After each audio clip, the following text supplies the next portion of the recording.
Power sharing in Belgium. We have already discussed why power sharing, types of power sharing. Okay, today we will discuss power sharing in Belgium. This is also the most important question. Okay, and only I discuss the questions or the topic from the examination point of view so that you can score 100%. Okay, just giving 5 minutes.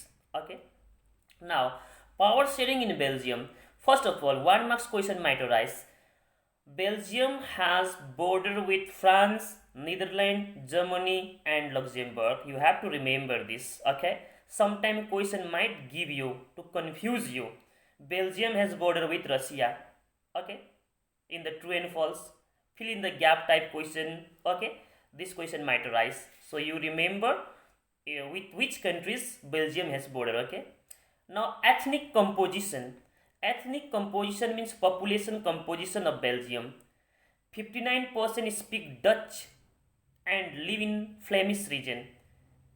Belgium का total population का 59% Dutch language speaking people है।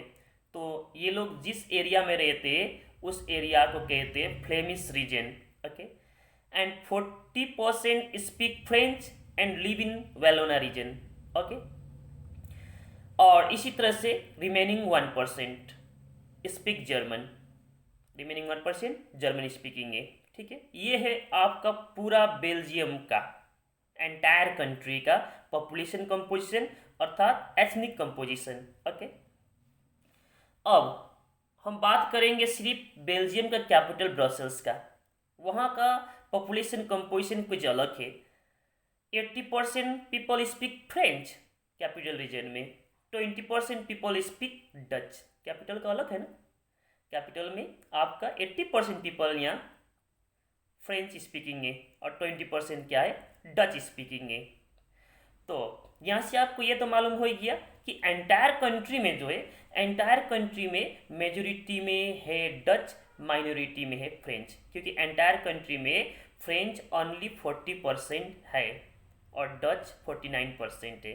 तो entire country में minority में है French. तो minority में होते हुए भी अब प्रॉब्लम क्या है कि minority French speaking people are rich and powerful. ये माइनॉरिटी जो है फ्रेंच स्पीकिंग पीपल जो है एंटायर कंट्री का बात कर रहे हैं, तो ये लोग रिच है, पावरफुल है। और मेजोरिटी डच स्पीकिंग पीपल जो है ये क्या है, पुअर है और लेस पावरफुल भी है। तो majority Dutch speaking people poor और लेस पावरफुल क्यों है? Because they got economic and educational development much later. इन लोगों को इकोनॉमिक डेवलपमेंट का, एजुकेशनल डेवलपमेंट का आपका बेनिफिट जो है ये बाद में मिला, लेट से मिला। तो ये लोग पुअर होगा ही और ये लोग लेस पावरफुल भी होगा ही। Now during 1950-60 tension broke out between this two communities.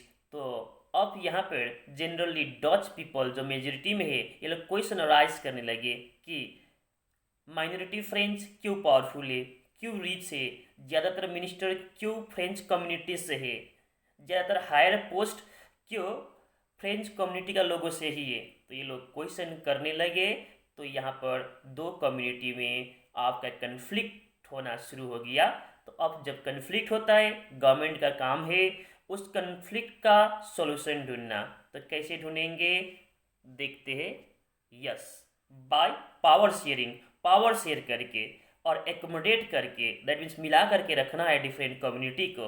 Okay, तो अब पावर शेयर कैसे किया गया बेल्जियम में वो कन्फ्लिक्ट को रोकने के लिए? First point, between 1970 to 1993 they amended constitution 4 times. Constitution का संशोधन हुआ 4 टाइम्स।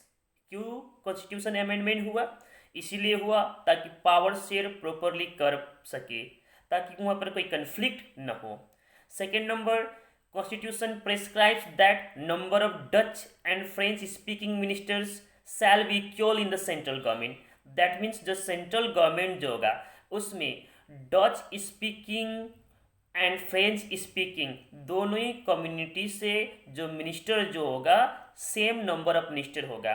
जितना मिनिस्टर डच कम्युनिटी से होगा उतना ही मिनिस्टर फ्रेंच कम्युनिटी से भी होगा सेंट्रल गवर्नमेंट में। इसी तरह से Brussels has a separate government, Brussels जो कैपिटल है बेल्जियम का, यहाँ भी एक सेपरेट गवर्नमेंट बनाया गया, in which both the communities have equal representation, और वहाँ पर भी जो दोनों ही कम्युनिटी से जो मिनिस्टर का पोस्ट का डिस्ट्रीब्यूशन जो हुआ वो सेम रहा, दोनों का इक्वल रहा, ठीक है, ताकि दोनों में क्वेश्चन अराइज करने का सवाल ही पैदा ना हो कि उस कम्युनिटी से क्यों ज़्यादा मिनिस्टर है, ठीक है। इसी तरह से many power of central government have been given to state government, central government से लेकर के बहुत सारा पावर जो है स्टेट गवर्नमेंट को दिया गया, ये भी पावर शेयरिंग हुआ। इसी तरह से लास्ट में community government belonging to one language community was also form, that means community government भी वहाँ पर फॉर्म किया गया। कम्युनिटी गवर्नमेंट जो है वन लैंग्वेज स्पीकिंग कम्युनिटी बनाते थे, दैट मीन्स डच स्पीकिंग लोग जितना भी है आपका बेल्जियम में, वो बेल्जियम का किसी भी एरिया में क्यों न रहे, वो लोग एक डच गवर्नमेंट वहाँ पर फॉर्म कर सकते थे।